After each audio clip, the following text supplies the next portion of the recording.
說專心。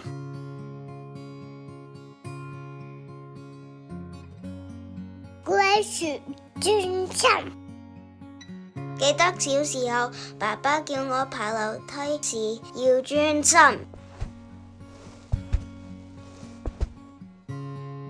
我問爸爸，什麼是專心？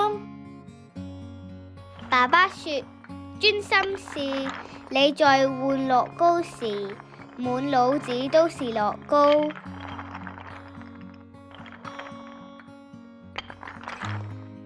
爸爸說，專心是你在畫畫時，眼睛看到的都是你的畫。爸爸說，專心時你在盪秋千時，風吹得你的臉好舒服。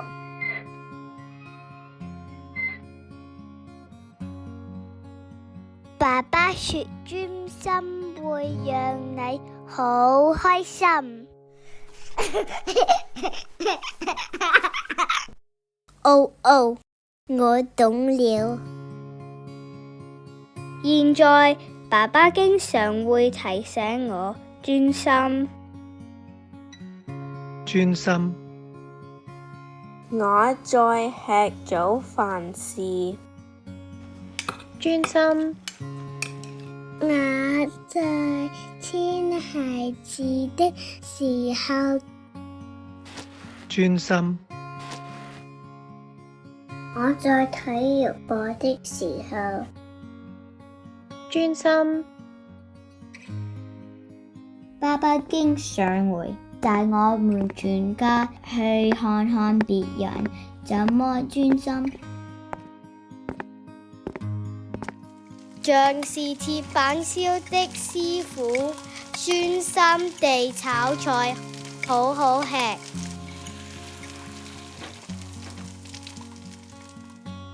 像是做蛋糕的師傅，專心地做，好漂亮。像是拉小提琴的阿姨，好好聽。Grace 好似把專心帶到學校。專心。